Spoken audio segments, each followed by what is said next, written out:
Powered by the Montana Television Network. This is the 10 o'clock news on Q2, Montana's news leader. Good evening, everyone. Thanks for joining us tonight. I'm Jeanelle Slade. And I'm Jay Cohn. President Trump orders an end to his family separation policy at the border, but the relief might only be temporary. In response to widespread outrage at his administration's zero-tolerance policy along the southern border, President Trump signs an executive order to keep immigrant families together.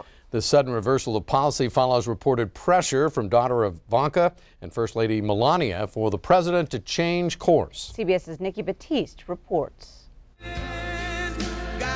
President Trump rallied supporters in Duluth Wednesday night, hours after reversing course on his administration's policy of separating families at the border. We're going to keep families together, but the border is going to be just as tough. Speaking to Minnesota business leaders ahead of the event, the president once again emphasized the need for immigration reform.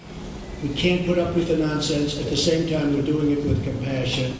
Under increasing political pressure, the president signed an executive order allowing parents and children to be detained together for 20 days while the adults await trial for entering the U.S. illegally. But after that, they must still either be deported or separated. We want them to come in through the merit system, not a system where we get MS-13. House Republicans are already planning to take up 2 immigration bills Thursday addressing family separations. This is very good compromise legislation that not only solves the child separation issue at the border, it also solves the border. A bipartisan group of senators is also working on a long-term solution. We double the number of immigration judges. We create an expedited system to process asylum claims. When we put an ankle bracelet on these people, 95% of them show up for their hearings. More than 2,300 children have been separated from their parents at the border since May. It's unclear how long it will take for those children to be reunited with their loved ones. Nikki Batiste, CBS News.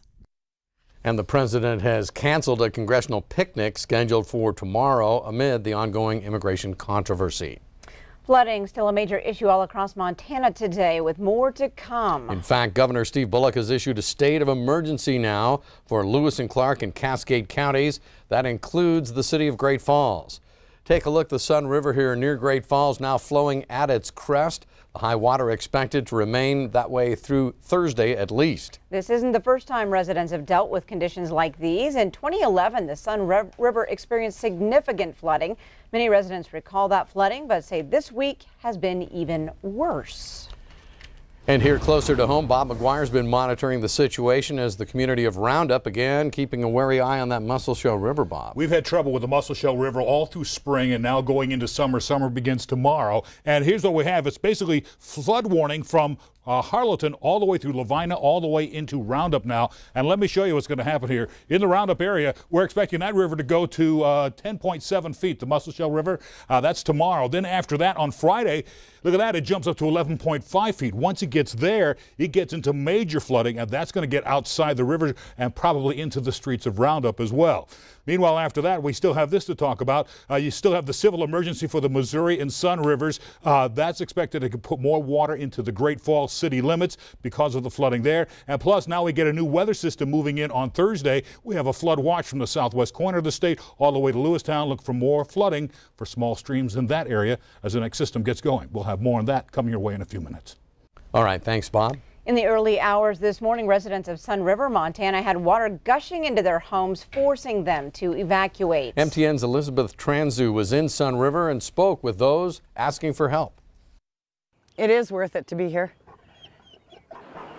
It's beautiful out here. And like I said, everybody helps everybody. Seriously, you guys. And just like in years past, help was on its way. It started coming up our street. You could literally watch it inch by inch. Crawl up the street. Take over the town.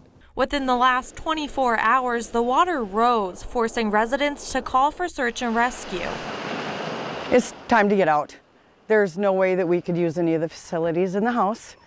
And I don't know, it started to get a little scary. It did. Why? Because I've never been in a flood like that before. We'd already had go bags packed and everything pretty much ready just in case, but we were really not thinking it was going to happen. But the main priority. Kind of sad because I don't want anything to be destroyed, but it's only material things that can be replaced. Yeah, that's all that counts. I mean, we got the kids and the animals out. This is the worst I've ever seen, and I hope I never see it again. In Sun River, Elizabeth Transu, MTN News.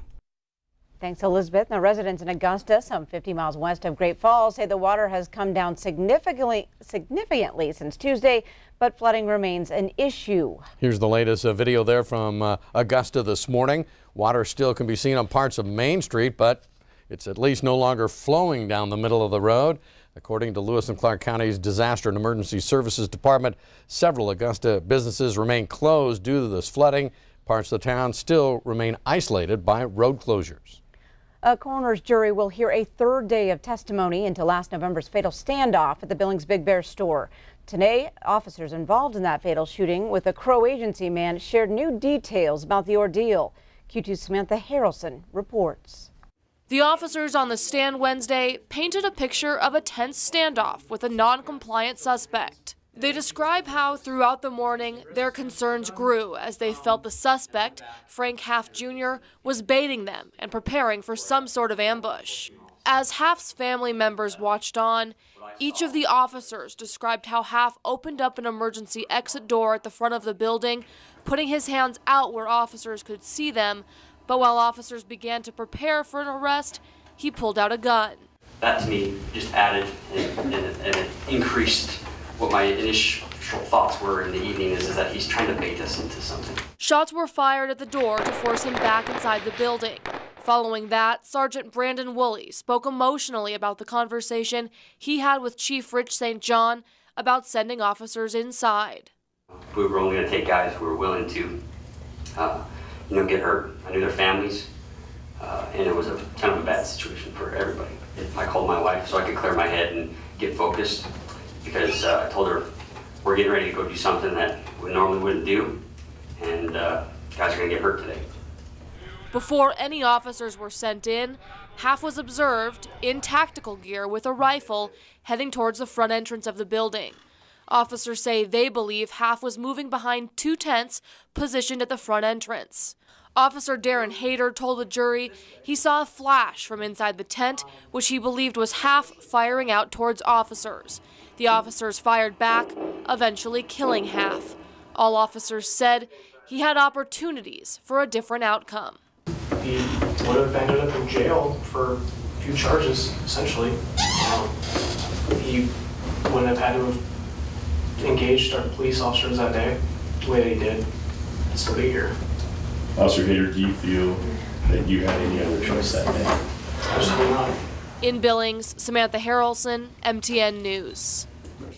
Thanks, Samantha. Now, due to the length of testimony and evidence involved, the inquest will continue tomorrow. Then the coroner's jury will decide if the officers were justified in their use of force. A Bighorn County man charged with killing his adopted 4-year-old daughter today made his first court appearance.